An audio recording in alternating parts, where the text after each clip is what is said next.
ভুলে গেছি গরুর গোস্ত না মানি না মুখে, ওসব এখন ধনির পণ্য, তারা খেয়ে থাক না বেঁচে সুখে। বলবো শুনবে ইলিশ মাছ, রূপকথার এক গল্প, সেই যে কবে খেয়েছিলাম দাম ছিল তখন অল্প।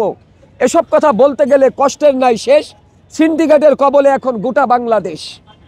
কাকা, ইলিশ মাছ তো খান না, এটা বলতেছেন। ইলিশ মাছ তো এখন আর ভারতে যায় না, তাহলে খান না কেন? কোথায় যায়? ভারতে যায় না, কোথায় যাচ্ছে? বললো না যে শেখ হাসিনা ভারতে পাঠাই দিত, আমরা জানতাম শেখ হাসিনা নাকি ভারতে দেয় তার মাসির বাড়ি।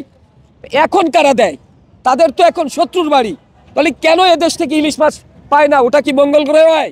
কেন এখন যায় কিভাবে? ইলিশ হলো আমাদের জাতীয় মাছ, কিন্তু এখন সাধারণভাবে দেখা যায় পাঙ্গাস হলো এদেশের এখন জাতীয় মাছ হয়েছে। প্রিয় বন্ধুরা, আমরা জানি ইলিশটা আল্লাহর একটা দান, যেটা সাগরের ভিতর হচ্ছে, কাউকে এটার কিচ্ছু দিতে হয় না, খাওয়ান দাওয়ান কোনো খরচ নাই। তারপরে এক কেজির একটা মাছ কিনতে গেলে 2000-2500 টাকা লাগে। কোথার থেকে যায় একবার ভেবে দেখেছেন? আমরা কোথায় বসবাস করছি? আগে আমরা শুনতাম ভারতে চলে যায়, শেখ হাসিনা ভারতে পাঠিয়ে দিত। এখন তো শেখ হাসিনা নাই, তাহলে কেন এই মাছের দাম কমছে না? কেন একজন সাধারণ মানুষ খেতে পারছে না? ভালো মন্দ সবারই খেতে মন চায়, কিন্তু আপনারা বিচার করুন, যারা ক্ষমতায় আসেন আমি তাদের দৃষ্টি আকর্ষণ করছি। আপনার কি মনে চায় ভালো মন্দ খেতে? আমারও মনে চায়, কিন্তু 1 কেজির একটা মাছ কিনতে গেলে 2500 টাকা গুনে দিতে হয়। একটা সাধারণ মানুষ দিনে আয় করে 4 থেকে 500 টাকা, তাহলে কয়টা দিন খাটিয়ে 1 কেজি মাছ কিনবে? বন্ধুরা, আর কষ্ট দিয়েন না জনগণকে।